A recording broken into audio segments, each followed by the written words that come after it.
ఈ మధ్య కాలంలో జనసేన పార్టీకి సంబంధించినటువంటి ఒక ఎమ్మెల్యే అరవ శ్రీధర్ అనే ఎమ్మెల్యేకి సంబంధించి ప్రత్యేకించి ఒక మహిళను వంచాడు, మోసం చేశాడు అనే ఎపిసోడ్ పై చాలా రాద్ధాంతం జరిగింది. కానీ అతనిపై ఆ పార్టీ గాని, ఆ పార్టీ నాయకులు గాని ఎటువంటి చర్యలు తీసుకోలేదు. దీనిపై మీ అభిప్రాయం ఏ విధంగా? నా పేరు డాక్టర్ దాసరి చెన్నకేశవులు. మాలవ రాజ్యాధికార సాధన సమితి వ్యవస్థాపక అధ్యక్షుడిని. ఈ యొక్క ఆంధ్రప్రదేశ్ లో జరిగినటువంటి రైల్వే కోడూరు నియోజకవర్గంలో అరవ శ్రీధర్ ఎమ్మెల్యే గారు ఆయన వచ్చినటువంటి ఆరోపణలు ఆ విషయానికి వస్తే, ఆయన రైల్వే కోడూరు మండలంలో ముక్కువారిపల్లి అనే గ్రామ పంచాయతీలకి సర్పంచ్ గా ఉన్నాడు ఎమ్మెల్యే ఎలక్షన్స్ కు ముందు. అక్కడ జనసేన తరఫున యామాల భాస్కర్ రావు గారని, ఆయన కూడా ఎస్సీ క్యాండిడేటే.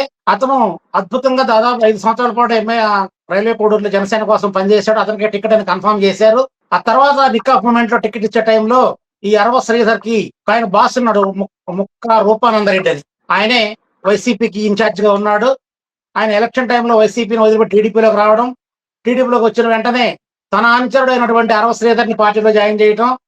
ఈ యొక్క యామాల భాస్కర్ గారు డబ్బులు లేవు కాబట్టి నేను నీకు పార్టీకి డబ్బులు ఇస్తానని చెప్పేసి పవన్ కళ్యాణ్ దగ్గర టికెట్ కొనుక్కొని యామాల భాస్కర్ నిజాయితీగా పనిచేసే వ్యక్తిని పక్కన పెట్టి తన చెప్పులో రాయి అయినటువంటి మా అరవ శ్రీధర్ గారిని తీసుకొచ్చి ఎమ్మెల్యేగా నిలబెట్టారు. ఆ ఎన్నికల 2024 ఎన్నికల్లో వైసీపీ ప్రభుత్వం మీద, జగన్ మీద ఉన్నటువంటి వ్యతిరేకత ఏ స్థాయిలో ఉందంటే, అక్కడ అరవ శ్రీధర్ నిలబడ్డా, తెలుగు శ్రీధర్ నిలబడ్డా, ఎవరు నిలబడ్డా కూడా ఓట్లు వైసీపీకి కాకుండా వేరే ఎవరికి వేద్దాం అనేటటువంటి ఆలోచనతో ఉన్నప్పుడు ప్రజలు ఆయన గెలిపించడం జరిగింది. అతను గెలిచిన దగ్గర నుండి అతనికి ఏం పని లేదు, ఎమ్మెల్యే డ్యూటీస్ అతను చేసేది ఏం లేదు. ఆ ముక్కా రూపానందరెడ్డి కారు ఎక్కడం, ఏ ప్రోగ్రామ్ ఉన్నా సరే ఆ కారులో కూర్చోవడం, ఆయన తీసుకెళ్తాడు, ఆయన పక్కన కూర్చోవడం. ఎమ్మెల్యే పోర్షన్ అంతా ముక్కా శ్రీధర్ ఆయన రూపానందరెడ్డి చేస్తాడు. లాస్ట్ లో శ్రీధర్ గారు మాట్లాడమంటే 2 మాటలు మాట్లాడటం. ఈయనకి ఎమ్మెల్యే పని ఈయన చేసేది ఏం లేదు. ఎంటైర్ కాన్స్టిట్యున్సీలో ఎమ్మెల్యే ఎవరయ్య అంటే రూపానందరెడ్డి కొడుకు, రూపానందరెడ్డి భార్య, వాళ్ళు ముగ్గురిదే పెత్తనం. ఇప్పుడేమైందంటే ఈ అరవ శ్రీధర్కి పనేం లేకుండా పోయింది. ఈ పనేం లేకుండా పోయినప్పుడు ఏం చేయాలి, ఖాళీగా ఉన్నాడు కదా, ఏం చేయాలో ఫోన్ పట్టుకొని నొక్కుంటా కూర్చుంటా ఉంటాడు అనమాట. ఆ నేపథ్యంలో గ్రామ పంచాయతీ ఆఫీస్ లో జూనియర్స్ గా పనిచేస్తున్నటువంటి వీణ అనేటటువంటి ఒక ఎంప్లాయీని అతను చూడటం జరిగింది. చూసి అక్కడ ఉన్నప్పుడు నంబర్ అడిగితే, ఎవరైనా ఎమ్మెల్యే గారు నంబర్ అడిగి ఇస్తారు కదా, నంబర్ అడిగారు, ఇచ్చింది అమ్మాయి.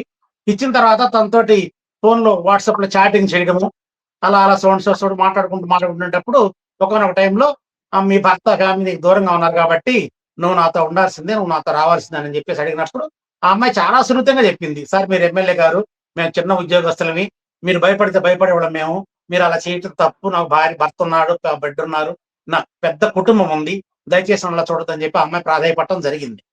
ఈ క్రమేణా రోజు చాటింగ్ చేసే నేపథ్యంలో, నువ్వు నాతో శారీరక సంబంధం ఒప్పుకోకపోతే నీ బిడ్డను చంపేస్తాను, ఎవరైనా సరే ఆ మహిళ కడకు వచ్చేసరికి బిడ్డను చంపేస్తాను అనేసరికి భయపడటం జరుగుతుంది. సరే బిడ్డను చంపేస్తానే తర్వాత ఏం చేశారంటే, ఆ అమ్మాయి భర్తకు ఫోన్ చేసి, నీ భార్యని నేను ఉంచుకుంటున్నాను, నువ్వు నీ భార్యని వదిలేయకపోతే నిన్ను నీ బిడ్డను చంపేస్తానని చెప్పి వాళ్ళ భర్తకు ఫోన్ చేసి మాట్లాడు. వాళ్ళ భర్తకే కాకుండా వాళ్ళ అత్తామామలకు, చాలా పెద్ద ఫ్యామిలీ ఆ అమ్మాయి, వాళ్ళ భర్తది, వాళ్ళ అత్తామామలకు ఫోన్ చేసి, నీ కోడలు నేను ఉంచుకుంటున్నాను కాబట్టి మీరు దయచేసి మీరు అసలు ఆ అమ్మాయి గురించి ఆలోచిస్తే పత్తకూడదని వాళ్ళని, ఆ అమ్మాయికి ఉన్నటువంటి బంధుత్వాలందరికీ భయపెట్టేసి ఆ అమ్మాయిని చెడ్డదిగా చిత్రీకరించి తన ఒంటరివాడిని చేసేసి, ఇప్పుడు చెప్పు నువ్వు రాకపోతే నేను చచ్చిపోతానని చెప్పేసి చేతులు కోసుకోను, లేకపోతే నిన్ను చంపేస్తానంటాం. అతను డ్యూటీ ఏంటో తెలుసా సార్, ఉదయాన్నే ఏకోసం 5 గంటలకల్లా నిద్ర లేపుతాడు, అమ్మాయిని వీడియో కాల్ ఆన్ చేయమంటాడు. రాత్రి 10 గంటల వరకు ఆ ఫోన్ వీడియో కాల్ అలాగే ఆన్ అయి ఉండాల్సిందే. ఆపేస్తే ఒప్పుకోడు. ఆపేస్తే ఎక్కడికి పోయావు, నాకు తెలియకుండా ఎక్కడ పోతావు, ఎవరు నేను పిలిచింది, మీ ఎండో పిలిస్తే నాకు చెప్పు, మీ సీఓ ఎవరు పిలుస్తున్నావు, ఆ పేరు చెప్పు, నా పేరు చెప్పు, నువ్వు ఎట్లా పోతావు, నువ్వు ఫోన్ ఆన్లోనే ఉండాల్సిందే. ఉదయం 5 గంటల నుండి సాయంత్రం రాత్రి 10-11 గంటల వరకు పడుకోపోయేంత వరకు ఆ ఫోన్ ఎప్పుడు ఆన్లో ఉండాల్సిందే. తను పని చేసుకుంటున్నా, అక్కడ పడేసి పని చేసుకుంటా ఉన్నా కూడా అతను ఆ ఫోన్ ఆన్లో ఉండి చూసుకుంటా ఉంటాడు. అటువంటి శాడిజం మెంటాలిటీ కలిగినటువంటి వ్యక్తి ఆయన. సో ఈ నేపథ్యంలో ఒకసారి పిలవడం అమ్మాయిని, ఆ అమ్మాయి వెళ్ళడము, బలవంతంగా కావచ్చు, బెదిరించి కావచ్చు, ఆ అమ్మాయిని శారీరకంగా ఆ అమ్మాయిని అనిపించడము, ఒకసారి అనిపించడము, మళ్ళీ రెండోసారి పిలవడం, అమ్మాయి దండం పెట్టడం, ఒకసారి అంటాం, మళ్ళీ అనిపించడం, ఇట్లా జరుగుతా ఉంది. కొద్ది కాలం జరిగిన తర్వాత ఆటోమేటిక్ ఆ అమ్మాయి కూడా అందరం దూరం చేశాడు కాబట్టి నేను నిన్ను పెళ్లి చేసుకుంటాను, నువ్వు కంగారు పడాల్సిన పని లేదు అని చెప్పేసి ఆ అమ్మాయిని లోపరుచుకొని శారీరకంగా వాడుకునే నేపథ్యంలో ఆ అమ్మాయి ప్రెగ్నెన్సీ వచ్చింది. ప్రెగ్నెన్సీ వచ్చింది, పెళ్లి చేసుకుందామంటే, లేదు లేదు ఈ ప్రెగ్నెన్సీ తీసేసి పలానా హాస్పిటల్‌కి వెళ్ళి అని చెప్పని అక్కడికెళ్ళి ఈ ప్రెగ్నెన్సీ తీసేయించుకోమన్నాడు. అంటే ఇప్పుడు కాదు, ఒక సంవత్సరం వరకు చేసుకుందాం, అలా వాయిదా వేసుకుంటూ వచ్చాడు. దాదాపు 5-6 టైమ్స్ ఆ అమ్మాయి ప్రెగ్నెన్సీ తీసేయించుకుంటా వచ్చాడు. ఈ నేపథ్యం జరిగేటప్పుడు ఆ అమ్మాయి, నాకు అందరిని దూరం చేసావు, నన్ను పెళ్లి చేసుకోకపోతే కుదరదు అని ఆ అమ్మాయి మాట్లాడటం జరిగింది. ఆ మాట్లాడిన వెంటనే తన దగ్గర ఉన్నటువంటి ఫోన్‌లో ఉన్న 2 సిమ్‌లు తీసేసి, అవి బ్లాక్ చేసి, వేరే నంబర్ వేసుకొని, ఆ వేరే నంబర్ తోటి ఆయన ప్రచారం చేసుకుంటూ, ఈ అమ్మాయికి phone not reachable, switch off చేసినా వస్తుంది. ఆ మధ్య పేపర్‌లో కూడా వేశారు. అరవ శ్రీధర్ ఎమ్మెల్యే గారు కనిపించడం లేదు, ఫోన్‌కి రెస్పాండ్ అవ్వడం లేదు, ఫోన్ స్విచ్ ఆఫ్ చేసుంది, ఎమ్మెల్యే గారు మాకున్నట్టా లేనట్టా అని పేపర్‌లో కూడా వచ్చింది. అంటే ఈ అమ్మాయి కోసం కేవలం ఆ ఫోన్ ఆపేసి వేరే ఫోన్ వాడటం జరిగింది.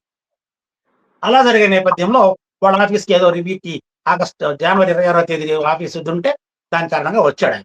ఆయనొచ్చినప్పుడు కూడా ఆ అమ్మాయి నిలదీసింది. నిలదీసే ప్రయత్నం చేశా, కనీసం చూడకుండా పోయాడు. ఈ అమ్మాయి ఏం చేసిందంటే, ఎప్పుడైతే డిసెంబర్ నెలలో ఆ ఫోన్‌లు మార్చేసాడో, పవన్ కళ్యాణ్ గారి ఆఫీస్ ముందు లోకల్‌గా ఎస్ఐ గారి దగ్గరికెళ్ళింది. ఇట్లా జరిగింది, నేను మా ఎమ్మెల్యే గారి మీద కంప్లెయింట్ ఇవ్వాలి అని.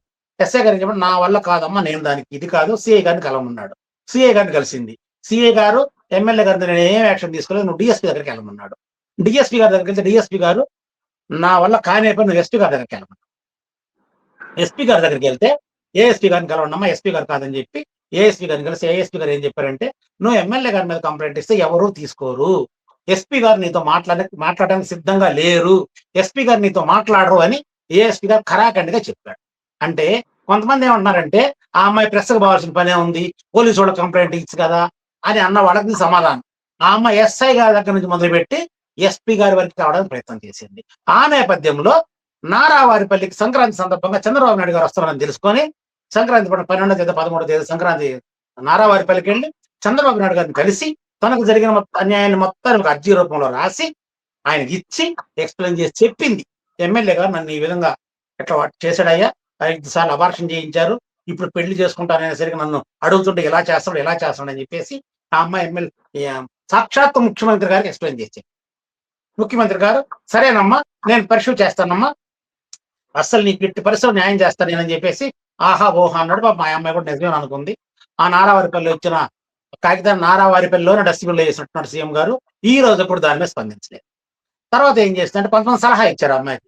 పవన్ కళ్యాణ్ గారి దగ్గరికి వెళ్ళమ్మా, పవన్ కళ్యాణ్ గారు అయితే నీకు న్యాయం చేస్తాడు, ఆయన పార్టీ అధినేత కదా, ఆయన దగ్గరికి వెళ్ళి పవన్ కళ్యాణ్ గారు ఆఫీస్‌కి 3 సార్లు వెళ్ళింది. ఓఎస్సీ గారు ఏం చెప్తున్నారో తెలుసా, ఎమ్మెల్యే మీద కంప్లైంట్ అయితే పవన్ కళ్యాణ్ గారు తీసుకోరు, నువ్వు కలవడానికి లేదు, ఆయన ఉన్నా నిన్ను పంపము, ఏదైనా కాగితం ఉంటే నాకు ఇచ్చి వెళ్ళిపో. 3 సార్లు ఓఎస్సీ గారికి కాగితం ఇచ్చి వచ్చింది. పవన్ కళ్యాణ్ గారికి చేరిందో లేదో తెలియదు. నెక్స్ట్ ఆ అమ్మాయి ఇక్కడ ఏం చేయాలో అర్థం కాని పరిస్థితిలో, అప్పుడు ఈ నేపథ్యం జరిగేటప్పుడు ఒక పేపర్‌లో ఎమ్మెల్యే గారు ఆ అమ్మాయికి అన్యాయం చేసినట్టు, ఏదో ఇబ్బంది పెడుతున్నట్టు ఒక వార్త వేసాడు ఒకతను. ఆ విలేకరుని ఆ అమ్మాయిని ఇంటికి పిలిచి, ఎందుకు నా గురించి నేను చెప్పానా నీకు, అది ఎమ్మెల్యే గారి పరువుతో కూడుకున్న వ్యవహారము, మా కుటుంబ విషయం లాంటిది, ఆయన నన్ను నెట్ట పెళ్లి చేసుకుంటాడు, నువ్వు ఈ విధంగా రచ్చరచ్చ చేస్తే నేను నిన్నేమన్నా వేయముండానా, నీకేమన్నా చెప్పానా, నన్ను అడగకుండా నువ్వు ఎలా వేస్తావని ఆ పత్రికా విలేకరిని ఆ అమ్మాయి సీరియస్‌గా ఇంటికి పిలిచి వార్నింగ్ ఇచ్చింది. దాన్ని ఎలా క్రియేట్ చేశారంటే, పత్రికా విలేకరిని ఇంటికి పిలిచి కొట్టింది ఆ అమ్మాయి, బెల్ట్ తీసుకొని చెత్తరేగ కొట్టింది, అసలు ఆ పత్రికా విలేకరిని ఎంత దుర్భాషలాడిందో, ఏ విధంగా గొడవ చేసిందో అని చెప్పేసి ఆ అమ్మాయి మీద ఒక అపవాదు లేపారు. తర్వాత ఇంకొక వీడియో తీసుకొచ్చారు ఆ అమ్మాయిది. ఏందంటే, ఎవరో ప్రెస్ వాళ్ళు ఎదురుగా కూర్చున్నట్టు, ఆ అమ్మాయిని అడుగుతున్నట్టు, నువ్వన్నీ మాకు ఇచ్చేసేయి, సాక్ష్యాలన్నీ మేము వేస్తాము, మేము ఆయన్ని బజారు పాలు చేస్తామని ఆ అమ్మాయితో మాట్లాడుతున్నట్టు ఒక వీడియో క్రియేట్ చేశారు. ఆ వీడియోలో యాక్చువల్‌గా ఆ అమ్మాయి ఏం చెప్పిందంటే, ఆయనకు సంబంధించిన చెడ్డ పేరు వచ్చే విషయాలు మీ దగ్గర ఏమన్నా ఆధారాలు ఉంటే మీరేసుకోండి.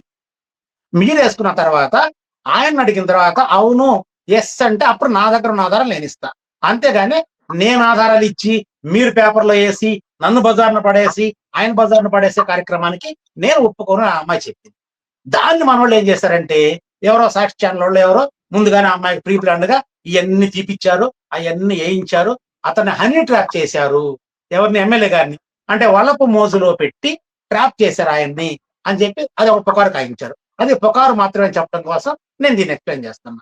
ఇంకొకటి ఏంటంటే, ఆ అమ్మాయి దగ్గర మార్నింగ్ 5 గంటల నుండి రాత్రి 11 గంటల వరకు ఆయన ఫోన్ ఆఫ్ చేసేంత వరకి ఈచ్ అండ్ ఎవ్రీడే అతను ఏం చేసింది దానిలో రికార్డ్ అయ్యింది. బాత్రూమ్ లో ఉంటాడు, స్నానం చేస్తా ఉంటాడు, వీడియో కాల్ పెట్టి నాకు చూపి, ఇదిగో నన్ను చూడు, నేను ఇట్లా ఉన్నాను, చూడు చూడు చూడు అని చెప్పేసి డిఫరెంట్ యాంగిల్స్ లో న్యూట్ గా ఉన్న మొత్తం వీడియో మొత్తం అమ్మాయి చూడాలి. ఏ పనిలో ఉన్నా సరే చూడాలి. చూడకపోతే నీ కొడుకుని చంపేస్తానంట, లేదా నిన్ను చంపేస్తానంట, నువ్వు ఉద్యోగం చేయలేవు, నువ్వు ఎంత మాత్రం ఉద్యోగం, నిన్ను ట్రాన్స్ఫర్ చేయడానికి కూడా దిక్కు లేదు, నీకు సస్పెండ్ చేయిస్తానంటాడు, భయపెడతా. అట్లా ఒకనొక టైం ఒక రోజు అయితే నాకు పంపించింది ఆ వీడియోస్ నా దగ్గర ఉన్నాయి. ఆ అసెంబ్లీలో ఆ అమ్మాయికి చూపిస్తున్నాడు, ఏమని, ఇదిగో చంద్రబాబు నాయుడు, ఇదిగో లోకేష్ బాబు చూడు, ఇదిగో లోకేష్ బాబు చూడు, అడుగు స్పీకర్ చూడు, అడుగు పలానా మంత్రిని చూడు, ఇదిగో పవన్ కళ్యాణ్ చూడు అని చెప్పి అసెంబ్లీలో వీడియో కాల్ చేసి ఆ మహిళకి అన్ని చూపించడం కూడా జరిగింది. అవన్నీ నేను సేకరించి, అవంటే తనని కాంటాక్ట్ అది ఉంటే తను చేసి అప్స్టాండింగ్ లో ఉంది, తను ఎక్కడో ఉన్నందువల్ల అన్ని నేను సేకరించుకొని, నా రీతిలో నేను సేకరించుకొని వీటిని పెట్టుకొని నేను లోకాయుక్త కంప్లైంట్ చేశాను, ప్రధానమంత్రి గారి గ్రీవెన్స్ లో పెట్టాను, రాష్ట్రపతి గారికి కంప్లైంట్ చేశాను, నేషనల్ ఉమెన్స్ కమిషన్ కి కంప్లైంట్ చేశాను, నేషనల్ ఎస్సీ కమిషన్ కి కంప్లైంట్ చేశాను, ఎన్హెచ్ఆర్సీకి కంప్లైంట్ చేశాను, చంద్రబాబు నాయుడు గారు కూడా కంప్లైంట్ పెట్టడం జరిగింది. రాష్ట్రపతి నుండి వచ్చింది, ఇక్కడికి చీఫ్ సెక్రటరీకి వచ్చింది. చీఫ్ సెక్రటరీ గారి దగ్గర నుంచి యాక్చువల్గా అయితే ఎమ్మెల్యే గారికి నోటీసులు పోవాలి, అధికార ప్రభుత్వం కదా ఇంతవరకు పోలేదు. మళ్ళీ ఇప్పుడు చీఫ్ సెక్రటరీ మీద కూడా మళ్ళీ రాష్ట్రపతి కంప్లైంట్ చేస్తా ఉన్నాం. ఎలక్షన్ కమిషన్ కంప్లైంట్ చేసాం. ఎలక్షన్ కమిషన్ వాళ్ళు అయితే ఒక కమిషన్ వేస్తున్నారు, దీని మీద ఏం జరిగింది నిజాలు తేల్చండి అని ఒక కమిషన్ వేస్తున్నారు. కమిషన్ నా దగ్గర ఉన్న ఆధారాలన్నీ కూడా సబ్మిట్ చేస్తాను. ఆయన అసెంబ్లీలో మాట్లాడిన వీడియోలు, అసెంబ్లీ నుంచి ఎమ్మెల్యే చూపించిన వీడియోలు, బాత్రూమ్ దగ్గర నుంచి చేతులు కోసుకోవడం, కారులో ఇదిగో నేను చెయ్యి కోసుకుంటున్నా, నువ్వు మొగుడు నువ్వు పెడతావు లేదని చెయ్యి కోసుకోవటం, అతను చేసిన దురాఘాతాలు, అరాచకాలు 1 కాదు 2 కాదు 3 కాదు, పుంఖాలుగా ఉంటాయి. అయితే ఈ అమ్మాయి ఎప్పుడైతే ఈ అబ్బాయి ఎమ్మెల్యే గారిని పెళ్లి చేసుకోలేదు, నేను చేసుకోను అని చెప్పి ఆయన కరాఖండగా చెప్పడం, ఎట్లా చెప్పాడు, ఫోన్ ఆపేసిన తర్వాత వాళ్ళ ఆఫీస్ కాడికి వెళ్తే ఆ ముక్క రూపాయలు వాళ్ళ ఫ్యామిలీ పోనీల లోపలికి 3 రోజుల పాటు అమ్మాయి ఆఫీస్ దగ్గర వెయిట్ చేసి 3వ రోజు అతను పట్టుకొని అడిగితే, నీకు దిక్కున ఒకటి చెప్పుకొని నీకు చేతాయం చేసుకో, నేను నిన్ను చేసుకోను, అవసరమే లేదు, నీలాంటి వాళ్ళు నాకు 10 మంది ఉన్నారు, నువ్వు ఒక్కదాన్నే కాదు. అప్పుడు ఆ అమ్మాయి పోలీసు వాళ్ళని కలిశాను, ఎస్పీ గారిని కలిశాను, ముఖ్యమంత్రిని కలిశాను, ఉప ముఖ్యమంత్రిని కలిశాను, ఏ ఒక్కరు నాకు న్యాయం చేయలేదయ్యా, ఇది ప్రజల కన్నా తెలియజేస్తాను నా గోడని చెప్పేసి ప్రెస్ మీట్ పెట్టి పబ్లిక్ కి తెలియజేసింది. అది ఆ అమ్మాయి చేసిన నేరం. దాన్ని ఒకడు హనీ ట్రాప్ అంటాడు, ఒకడు ఆ అమ్మాయి మంచిది కాదంటాడు, ఆ అమ్మాయి ఇష్టం లేకపోతే ఎట్ట భయపడుతుంది అంటాడు, శ్రీధర్ ఒక్కడదేనా తప్పు అంటాడు, ఒకడు శ్రీధర్ మాలవాడే కదా, నువ్వు కూడా మాలవాడే కదా, వదిలేయని నాకు ఫోన్ చేస్తాడు. చూడు ఎంత దుర్మార్గంగా ఉందో. సో అతని మీద అమ్మాయి ప్రెస్ మీట్లు అవన్నీ పెట్టినప్పుడు అతను అజ్ఞాతంలోకి వెళ్ళిపోయి వాళ్ళ అమ్మగారితో కంప్లైంట్ ఇప్పించాడు పోలీస్ స్టేషన్లో. ఏమని ఇప్పించాడు తెలుసా, మా అబ్బాయిని పలానా అమ్మాయి బ్లాక్ మెయిల్ చేస్తుంది. బ్లాక్ అంటే వాడు బుడ్డ పిల్లోడు అయితే, మైనర్ అయితే వాడిని ఈ అమ్మాయి పెద్ద 40 ఏళ్ల వయసు ఉన్నట్టు పెద్ద అమ్మాయి కాబట్టి ఈమె బ్లాక్ మెయిల్ చేస్తాంటే ఈ అమ్మాయి తిప్పిన కూడా 23 ఏళ్ళు 24 చిన్న పిల్ల 24 ఏళ్ళు ఉంటాయి. ఆ అమ్మాయికి వాళ్ళ అమ్మ పోయి కంప్లైంట్ చేయటం, 11 గంటల రాత్రి 11 గంటల 4 నిమిషాల కంప్లైంట్ ఇచ్చింది, 11 గంటల 5 నిమిషాలకు ఎఫ్ఐఆర్ బుక్ అయింది. ఆ నాన్ బెయిలబుల్ సెక్షన్స్ పెట్టి ఆ అమ్మాయి ఎమ్మెల్యేని బ్లాక్ మెయిల్ చేస్తుంది కాబట్టి ఎమ్మెల్యే వాళ్ళ అమ్మది కంప్లైంట్ ఇచ్చింది. దాని మీద ఎమ్మెల్యే వాళ్ళ అమ్మ కంప్లైంట్ ఇచ్చింది. ఎమ్మెల్యే లేడా, అతనేం పసివాడు కాదు, అతనేం పక్షవాత వచ్చి మంచంలో లేడు కదా, ఆ భార్య తిరుగుతున్నాడు కదా, అతనిపై కంప్లైంట్ ఇవ్వచ్చు కదా. అసలు భారతదేశం చరిత్రలో ఎక్కడ ఉన్న 11 గంటల 4 నిమిషాలకు కంప్లైంట్ ఇస్తే అది చదివే టైం కూడా తీసుకోకుండా 11 గంటల 5 నిమిషాలకి ఎఫ్ఐఆర్ కట్టిన చరిత్ర ఎక్కడన్నా ఉంటుందా? అంత ఆగమేఘాల మీద ఎఫ్ఐఆర్ కట్టించి ఇంకో ప్రెస్ వాడిని పిలిచి ఆ అమ్మాయి అడిగింది కదా, వాడితో కూడా కంప్లైంట్ ఇప్పించి నన్ను బెదిరించింది, నన్ను బెల్ట్తో కొట్టింది, నన్ను తాళ్ళతో రెక్కిందని చెప్పేవారు ఆయన. ఒక్క అమ్మాయి ఒక విలేకరిని పిలిస్తే వాడు ఈ అమ్మాయి కొడితే పడి ఉంటాడా? ఈ అమ్మాయి కొట్టగలదు అసలు. సో ఆడితో కూడా కంప్లైంట్ ఇచ్చి ఈ ఇద్దరు కంప్లైంట్లు బుక్ చేసి నాన్ బెయిలబుల్ వారెంట్ ఇష్యూ చేసి నిన్ను అరెస్ట్ చేస్తామని తిరుగుతూ ఉంటే తాను ఎక్కడో అజ్ఞాతంలోకి వెళ్ళిపోయి ఎక్కడో బిడ్డని వదిలేసి ఎక్కడో తిరిగి ఆ హైకోర్టులో లాయర్ని ఎవరినో పట్టుకొని హైకోర్టుకి వేసుకొని హైకోర్టులో యాంటిసిపేటరీ బెయిల్ తెచ్చుకొని ప్రజెంట్ ఇప్పుడు కోడూరులో ఉన్నట్టు నాకు తెలిసింది. త్వరలో అమ్మాయిని నేను కలుస్తా. అయితే హైకోర్టు వారు మంచి చక్కటి వ్యాఖ్యలు చేశారు. ఏం చేశారంటే, ఆ అమ్మాయి బ్లాక్ మెయిల్ చేసింది, కంప్లైంట్ ఎమ్మెల్యే ఇవ్వచ్చు కదా, ఎమ్మెల్యే వాడు అమ్మివ్వాల్సిన పని ఏముంది, ఆడికి నోరు ఉంది, కాళ్ళు ఉన్నాయి, చేతులు ఉన్నాయి, మాట్లాడటానికి రాయడానికి చేతులు ఉన్నాయి కదా, ఆడెందుకు ఇవ్వకూడదు? ఇది తప్పుడు కేసు. ఒక అమ్మాయి ఎమ్మెల్యేని బ్లాక్ మెయిల్ చేసేంత పరిస్థితి ఎక్కడా రాదు, ఎమ్మెల్యేలు అంత అమాయకంగా లేరు, కాబట్టి ఆ అమ్మాయికి బెయిల్ మంజూరు చేస్తామని చెప్పేసి ఆ కేసులు అసలు రద్దు చేయమని చెప్పి పోలీసులు సలహా ఇస్తూ ఆమెకు బెయిల్ ఇవ్వడం జరిగింది. తను ఇప్పుడు ఉద్యోగం చేసుకుంటుందో మరి ఇంట్లోనే ఉందో రైల్వే కోడూరులో ఉన్నట్టు నాకు సమాచారం తెలిసింది. నేను రేపు సోమవారం గాని ఆదివారం గాని వెళ్ళి తనను కలుద్దామని అనుకుంటున్నా ఈ విషయం మీద ఏం జరిగిందని. అయితే ఇప్పుడు నేను చెప్పేది ఏంటంటే అరవ శ్రీధర్ అనే క్యాండిడేట్ ఒక ఎమ్మెల్యే ప్రజాప్రతినిధి. అతను ఏమన్నాడంటే మధ్యలో ఒక స్టేట్మెంట్ ఇచ్చాడు, పేపర్లో వచ్చింది. ఇది మా పర్సనల్ వ్యక్తిగత విషయము, దీన్ని పార్టీకి కట్టబాకండి, పార్టీకి లాగబాకండి. మా పవన్ కళ్యాణ్ ముగ్గురు పెళ్ళాలను చేసుకున్నాడు కాబట్టి వాళ్ళ ఎమ్మెల్యేలు అట్నే చేసుకున్నారని చెప్పి అందరూ అంటున్నారు. అలా అంటే నేను ఒప్పుకోను, అది ఆయన వ్యక్తిగతం, ఇది నా వ్యక్తిగతం అని చెప్పి అతను స్టేట్మెంట్ ఇవ్వడం జరిగింది. అయ్యా అరవ శ్రీధరు, ఎప్పుడైతే 2 లక్షల మంది ఓటర్లు నిన్ను ఎలక్ట్ చేసుకొని శాసనసభకి ప్రతినిధిగా పంపించారో అప్పుడు నువ్వు ప్రజల మనిషివి, నీకు వ్యక్తిగతం అనేది ఏది ఉండదు. నీ జీవితం తెరిచిన తెల్ల కాగితం లాంటి, ప్రతి ఒక్కళ్ళు వచ్చి సంతకం పెట్టుకోవచ్చు. ప్రతి ఒక్కళ్ళకి, పిల్ల పాప పసిబిడ్డలకి దగ్గర నుంచి శిశువులకి పశువులకి ప్రతి ఒక్కళ్ళకి నువ్వు జవాబుదారీగా ఉండాల్సిందే. కానీ నాకు ఇది వ్యక్తిగతం అనడానికి నీకు ఛాన్స్ లేదు, ఇది వ్యక్తిగతం కాదు. నువ్వు ఎమ్మెల్యేగా చేసిన దాని మీద నీ పార్టీ అధినేత నీ మీద యాక్షన్ తీసుకోవాలి. పవన్ కళ్యాణ్ ఆల్రెడీ అతనికి ఆడవాళ్ళని వదిలే పార్టీ జనరల్ బాడీ మీటింగ్ పెట్టి ఏం చెప్పాడు తెలుసా, ఎమ్మెల్యేలు ఎవరైనా మీ యొక్క ఆంతరంగ విషయాలు, ఆడవాళ్ళ విషయాలు ఏమైనా ఉంటే అవి చాటుగా బయటకు రాకుండా చేసుకోండి, కానీ బయటకు తీసుకొచ్చి పార్టీ పరువు తీయబాకండి అని చెప్పేసి పవన్ కళ్యాణ్ గారు సలహా ఇచ్చారు. ఆ వీడియోలు, ఆ పేపర్ క్లిప్పింగ్స్ మనం చూడొచ్చు. అంటే ఏంటి, అరే అరవ శ్రీధరు, నువ్వేమైనా చేస్తే చాటుగా చెయ్యాలి, కానీ ఇలా బయటకు వచ్చి పబ్లిక్ లోకి వచ్చి పార్టీ పరువు తీయబాకని శ్రీధర్కి ఇండైరెక్ట్ గా చెప్పాడు. సరే, నేను శ్రీధర్ గారి దగ్గర నుంచి కంప్లైంట్ చేపిస్తే ఆ కంప్లైంట్ గవర్నమెంట్కి వచ్చింది, కానీ గవర్నమెంట్ దగ్గర నుంచి నోటీస్ ఆయనకి రాకుండా ఎమ్మెల్యే గారు, డిసిఎం గారు అడ్డుపడుతున్నారు. హైకోర్టులో బెయిల్ రావడానికి ఈఎంఐ తరఫున వాదించే లాయర్లకు కూడా డిసిఎం ఆఫీస్ వాళ్ళు భయపెట్టారు అమ్మాయి తరఫున వాదించద్దని. అటువంటి స్థాయిలో ప్రభుత్వం పనిచేస్తుంది. ఆ అమ్మాయి ముఖ్యమంత్రి గారికి కంప్లైంట్ ఇచ్చినా రెస్పాండ్ అవ్వలేదు, ఉప ముఖ్యమంత్రికి ఇచ్చినా రెస్పాండ్ అవ్వలేదు, కలెక్టర్ గారికి ఇచ్చింది, ఎస్పీ గారికి ఇచ్చింది, ఎస్ఐ గారి దగ్గర నుంచి ప్రతి ఒక్కరు కాళేళ పడింది. ఏ ఒక్కరు రెస్పాండ్ అవ్వలేదు. కాబట్టి కులాలతో పని లేదు, మతాలతో పని లేదు. ఒక ఎమ్మెల్యే ద్వారా ఒక ఆడబిడ్డకు అన్యాయం జరిగింది కాబట్టి మాలల రాజ్యాధికార సాధన సమితి దాన్ని తీసుకొని సుమోటోగా స్వీకరించి మేము కంప్లైంట్ చేయడం జరిగింది. రాష్ట్రపతి గారిని కలిసి చెప్పినప్పుడు ఆ చాలా అసలు ఎంత పాజిటివ్ గా స్పందించి వెంటనే సిఎస్ గారికి ఫార్వర్డ్ చేసి ఇమీడియట్ గా లెటర్ పెట్టడం, దాని మీద ఎంక్వైరీ చేసి లెటర్ పంపిస్తున్నారు. సిఎస్ గారు ఎటువంటి ఎంక్వైరీ చేయలేదు, కానీ ఎలక్షన్ కమిషన్ మాత్రం ఎంక్వైరీ వేసింది. జస్ట్ నెక్స్ట్ లోకాయుక్త గారు మాత్రం మేము నోటీసులు పంపిస్తాము, ఆయన నోటీస్ తీసుకున్న తర్వాత ఎంక్వైరీ కమిషన్ వేస్తామని వాళ్ళు చెప్పారు. ఎన్హెచ్ఆర్సీ కమిషన్ వేసింది, ఎస్సీ కమిషన్ కూడా కమిషన్ వేసింది. ప్రధానమంత్రి గ్రీవెన్స్ లో ఉంది. ప్రధానమంత్రి గారు కొన్ని విట్నెస్లు, కొన్ని అఫిడవిట్లు మా వైపు నుంచి అడిగారు, అవన్నీ మేము పంపించున్నాము. అవన్నిటి నుంచి ప్రధానమంత్రి గారి దగ్గర నుంచి కూడా వస్తుంది. ఎక్కడి నుంచి అయినా సరే చట్టసభలో, యాక్చువల్ గా అయితే మొన్న సభలో అసెంబ్లీ జరుగుతున్నప్పుడు స్పీకర్ గారు ఈ వీడియోని పెట్టుకొని అతన్ని అసెంబ్లీ నుంచి సస్పెండ్ చేయాలి. అసెంబ్లీలో వీడియో కాల్స్ నిషిద్ధం. అసెంబ్లీ నుంచి వీడియో కాల్ బయటకు మాట్లాడటం కానీ, బయట నుంచి లోపల పోవడం కానీ నిషిద్ధం.